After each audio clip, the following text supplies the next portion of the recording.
Kita bersatu dalam doa.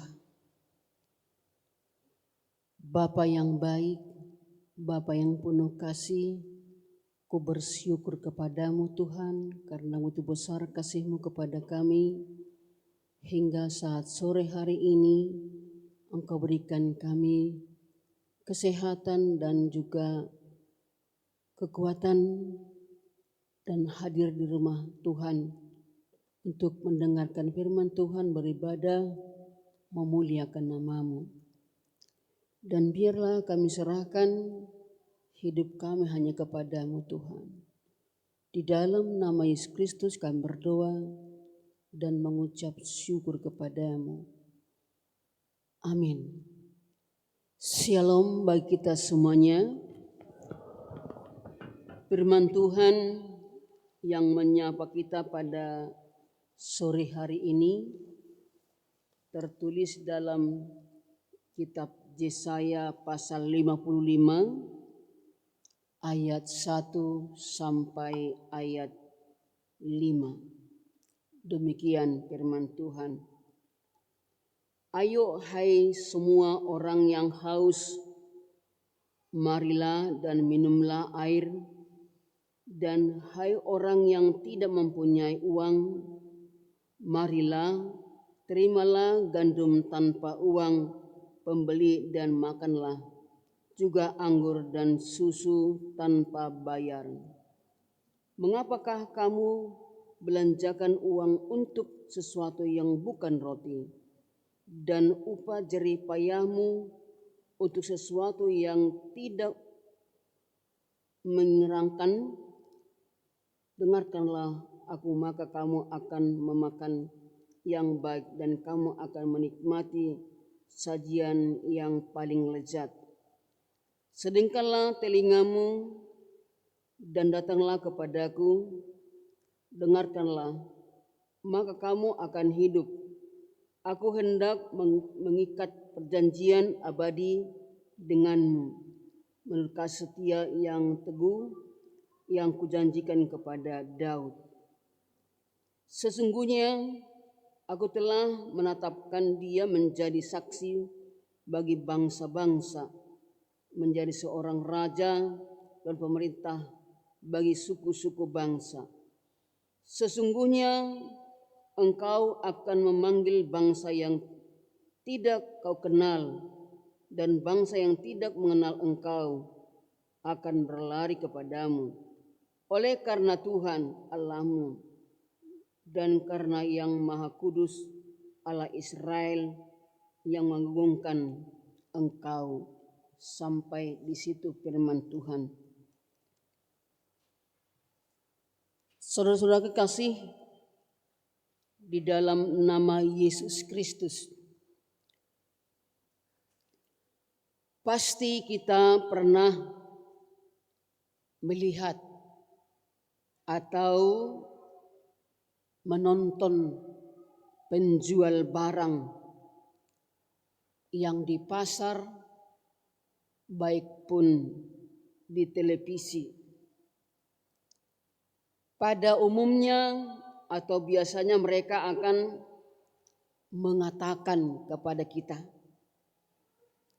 jangan menghabiskan uang membeli produk yang lain yang tidak ada manfaatnya, tetapi sebaiknya membeli produk mereka yang pasti sangat memuaskan. Kira-kira seperti itulah Yesaya dalam nats ini. Dia seperti penjual tadi yang menawarkan kepada Israel dan kepada kita dua hal seperti yang bisa kita lihat di dalam ayat 1 sampai 2a. Pertama, di ayat 2a mengatakan, "Mengapakah kamu belanja untuk sesuatu yang bukan roti, dan upah jerih payahmu untuk sesuatu yang tidak menyenangkan?" Dan keduanya yang di ayat 1, Yesaya mengajak kita mengatakan seperti ini, "Hai semua orang yang haus, marilah, terimalah gandum tanpa uang pembeli, dan makanlah juga anggur dan susu tanpa bayar," alias disampaikan gratis, tetapi dijamin akan membuat Anda puas. Karena itu yang disajikan oleh Allah adalah makanan yang sangat terbaik dari segala makanan yang pernah Anda nikmati. Saudara yang kekasih, apa yang ditawarkan firman Tuhan ini adalah gambaran keselamatan yang sempurna yang akan Tuhan berikan, yang sering digambarkan seperti di pesta. Dan sekali lagi disampaikan itu gratis,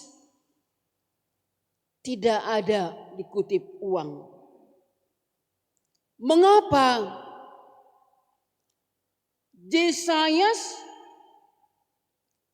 harus menyuruh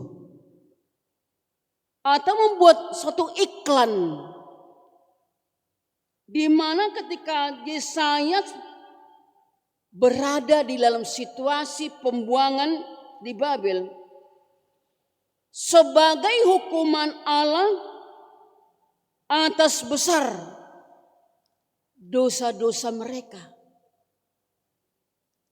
Tetapi kemudian Allah melalui Yesaya menubuatkan bahwa Tuhan akan menyelamatkan dan juga mengembalikan, memulangkan mereka ke tanah Yerusalem. Seharusnya itu terjadi, harus menjadi sukacita. Ternyata kita lihat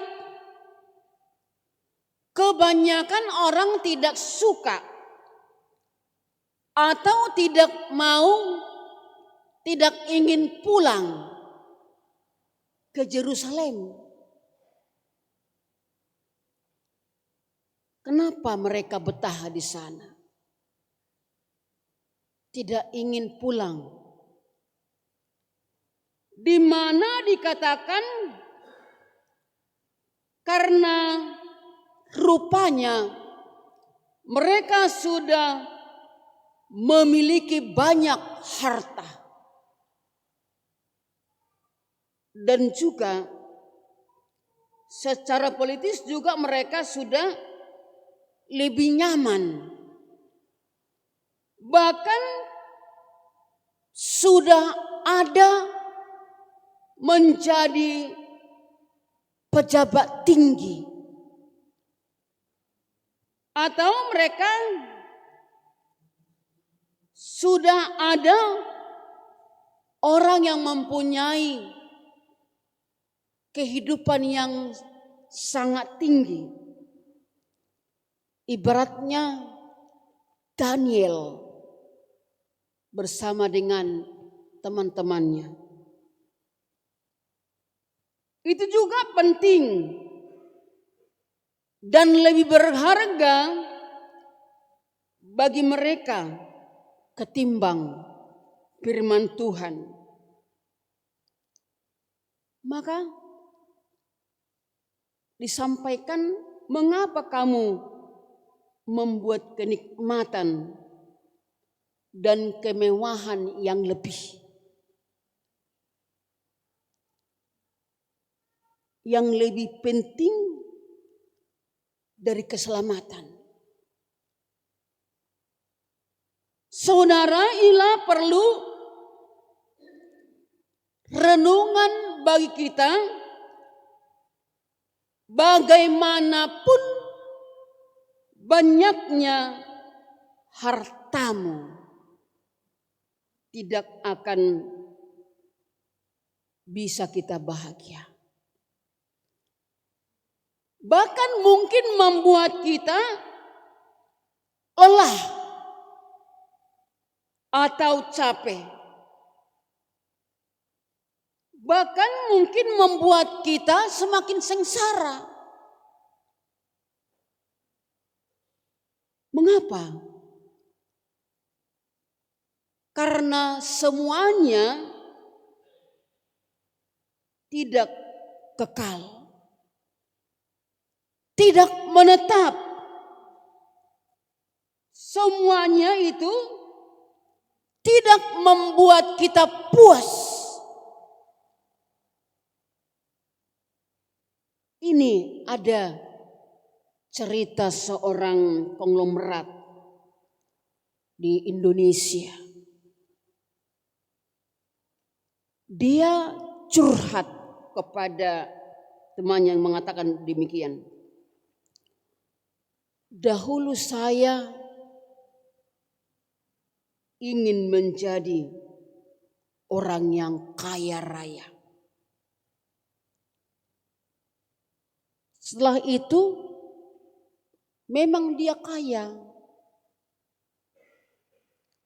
Kalau dia kaya tentu pikirannya dia bisa menikmati apa saja yang dia inginkan.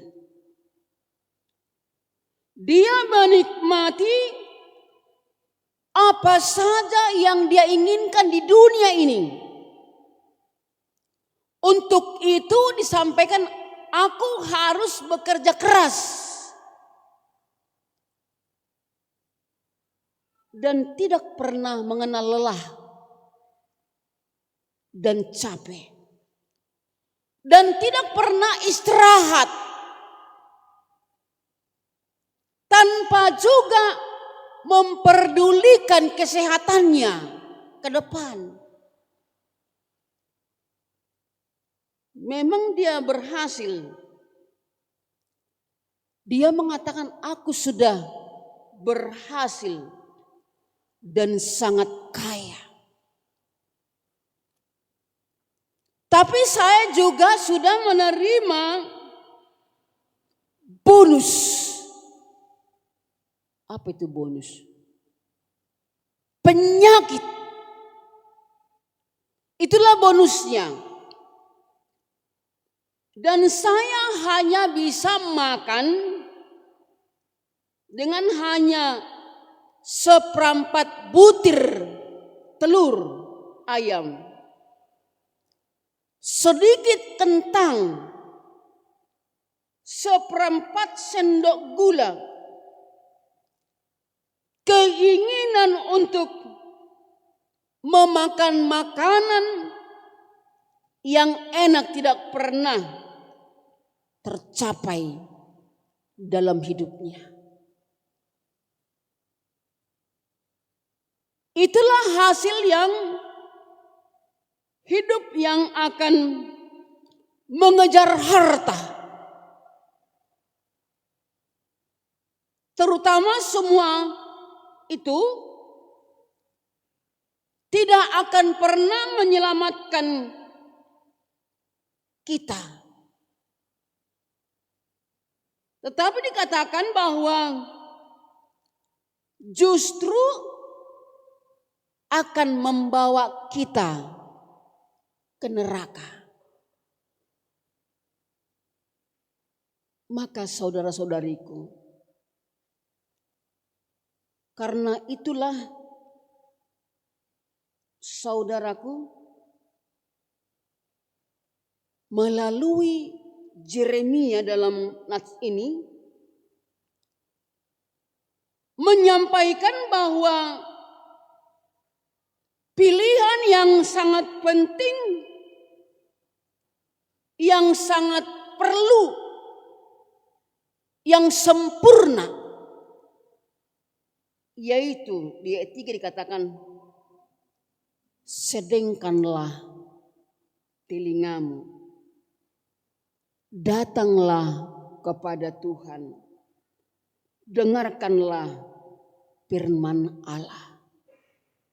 Hasilnya kita pasti memperoleh hidup yang kekal. Pasti kita selamat. Saudara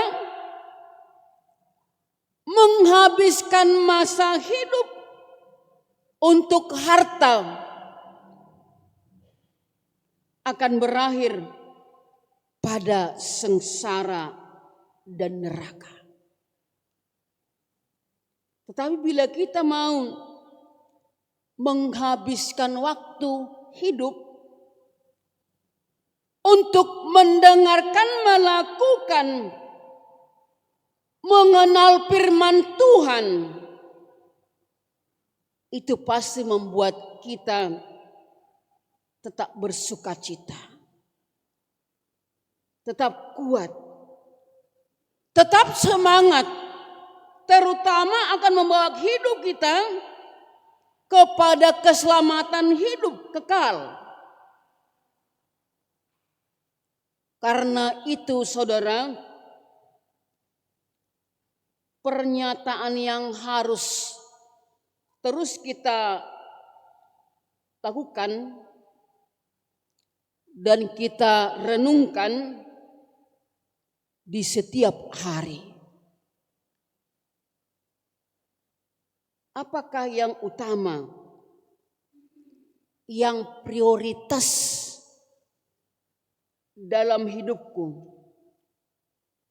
Atau sama dengan yang mau kemana akan kubawa hidupku ini? Kita akan dibantu oleh firman Tuhan. Melalui Paulus yang tertulis dalam kitab Filipi pasal 3 ayat 7 sampai 8. Bunyinya demikian.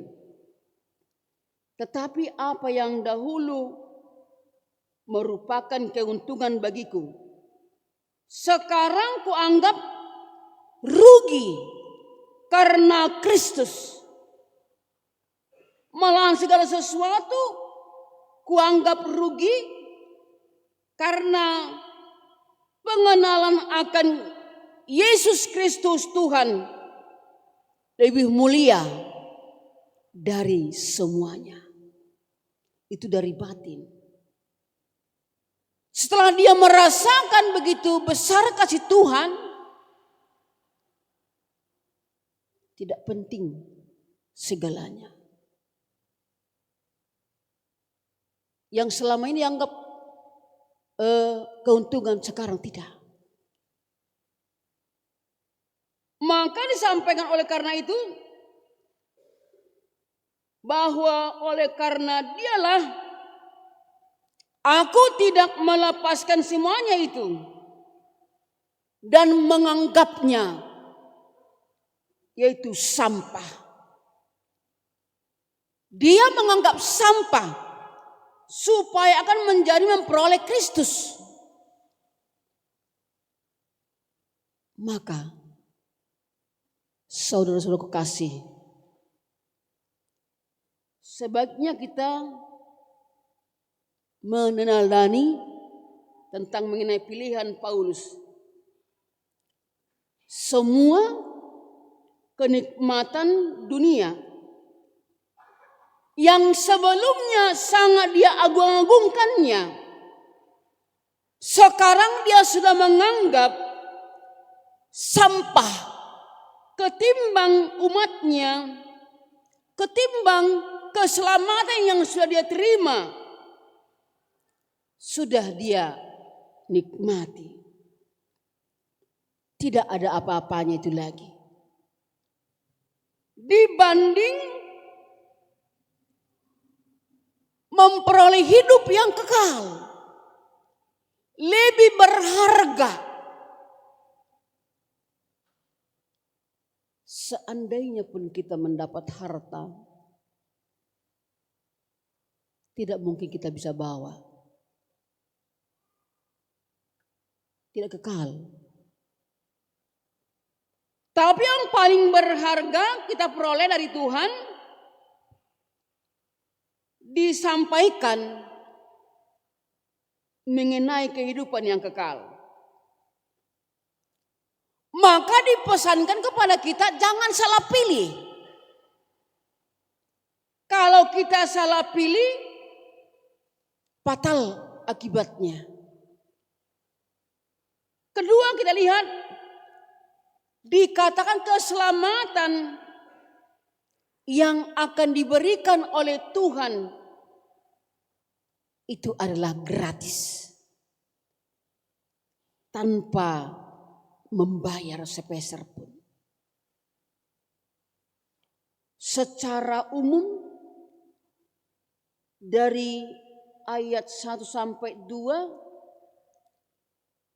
sedikitnya ada 3 sikap manusia tentang keselamatan yang tidak kita lihat di sana. Ada memang merasa tidak perlu ada keselamatan karena sudah terima bahwa dosa seperti bangsa Israel yang memikirkan tidak perlu ada keselamatan. Hukum pembuangan tidak membuat mereka menyadari bahwa dosa dan pertobatan, dosa telah meninabobokan mereka. Karena memang firman Tuhan harus sebenarnya menguatkan, harus sebenarnya memanggil mereka agar mereka dari bangunnya, dari tidurnya menjadi bangun. Maka dikatakan bahwa ingin sebenarnya dosanya mau dihapus. Tapi dikatakan bahwa sepertinya tidak mampu dalam melaksanakannya. Karena itulah nats ini mengawali seluruh suruhan mengatakan ayo, hai, sude hamuna. Itu membangunkan. Calvin mengatakan Tuhan memanggil mereka, memanggil Israel yang masih tertidur pulas di dalam dosa mereka, sehingga harus dibangunkan dengan suara keras. dan suara yang sangat kuat. Mencari makanan karena disampaikan mereka sudah lapar. Tetapi malas mencari makanan. Bila di antara kita ada orang seperti itu, mari bangunlah. Kita juga harus terus menerus mengeluarkan dan menyuarakan pertobatan, perubahan. Akan naung rengesian, akan naung terpodom hian, idokma, dungo maho, asa disadari akan dosa-dosa nasida, asa boy nasida bertobat. Sikap yang kedua, ada yang mencari keselamatan dengan uang pembayaran. Itu tadi di ayat 2a. Mengatakan begini. Mengapakah kamu belanjakan uang untuk sesuatu yang bukan roti dan upah jerih payahmu untuk sesuatu yang tidak menyenangkan? Uang bayaran ini adalah baik manusia, baik pengajar agama, bahwa mereka memperoleh keselamatannya dengan usaha mereka. Itu dikatakan. Dengan usaha sendiri, melalui perbuatan amal yang baik, dengan kerajinan beribadah, dan lain-lain, mereka sudah menghapus dosa. Disampaikan. Tetapi ada juga sikap ketiga yang paling benar, yaitu apa itu? Ajaran Alkitab mengatakan yang diyakini bahwa Kristen Protestan yang mengatakan dalam ayat 1b, terimalah gandum tanpa uang, pembeli, dan makanlah juga anggur dan susu tanpa bayaran.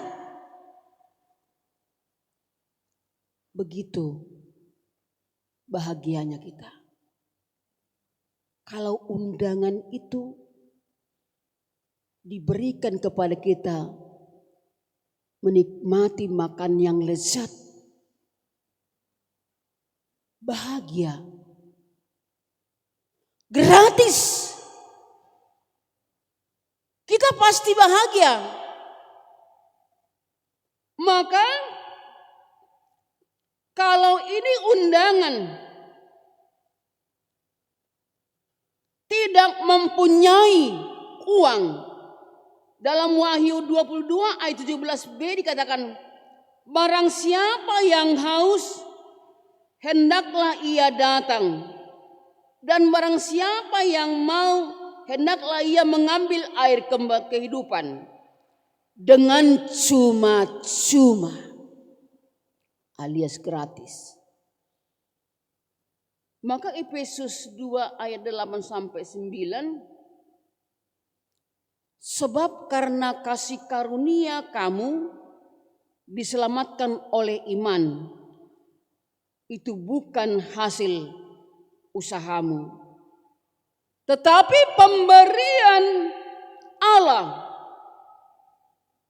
bukan hasil pekerjaanmu pribadi.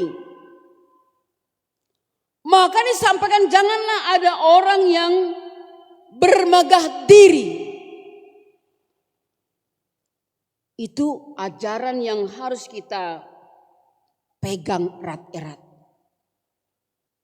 Bahwa kita bisa selamat hanya karena iman, hanya karena percaya kepada Yesus Kristus sebagai Tuhan dan Juru Selamat, sama mencari keselamatan melalui perbuatan yang baik. Itulah memang keinginan dan juga yang harus kita dambakan. Bahwa keselamatan seperti yang dikatakan oleh Martin Luther yang paling terkenal mengatakan, kita diselamatkan hanya karena iman, hanya karena anugerah, serta sola gratia, sola fide. Itulah yang menyelamatkan kita. Karena semua orang telah berbuat dosa dan telah kehilangan kemuliaan Allah. Dan oleh karena karunia Allah telah kehilangan kemuliaan Allah, maka disampaikan bahwa kasih karunia Allah itu telah diberikan kepada kita secara cuma-cuma. Karena darah Yesus yang menyucikan kita. Mengapa Yesus memberikan secara gratis kepada kita? Dosa yang kita perbuat, Tuhan menghapus dosa kita. Tuhan menjawab segala doa kita. Karena keselamatan kita bukanlah disampaikan rancangan kita pribadi. Israel merasakan tidak mungkin ada lagi Allah yang akan melepaskan mereka dari pembuangan. Mereka sudah berputus asa. Tetapi disampaikan rancangan Allah berbeda. Allah menganugerahkan raja, membebaskan, memulangkan mereka. Itulah membuat mereka harus bersyukur dan berterima kasih. Sementara Tuhan sangat merindukan bagaimana bangsa ini supaya terlepas dari segala dosa. Tuhan Yesus mau mendengarkan.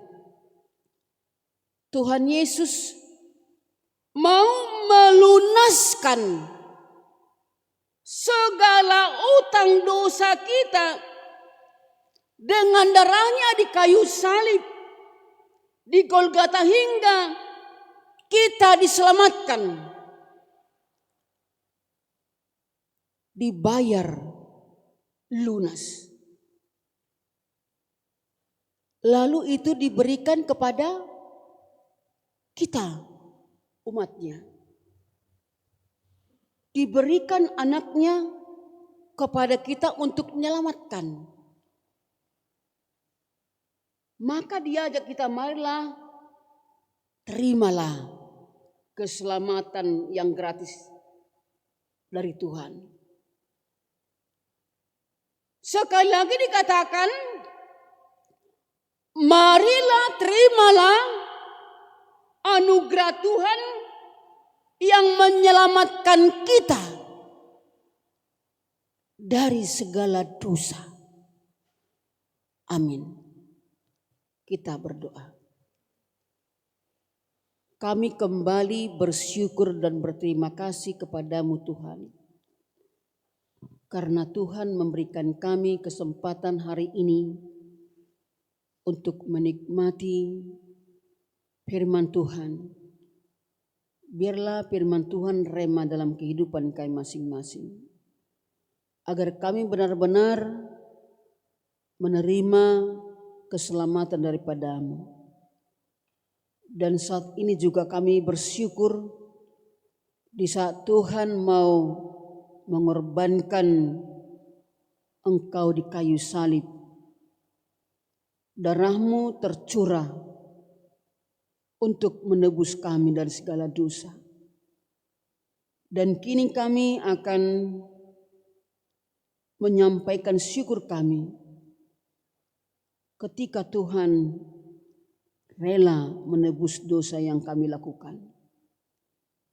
Tentu kami juga berterima kasih ketika Tuhan mau memberikan nyawa-Mu buat kami.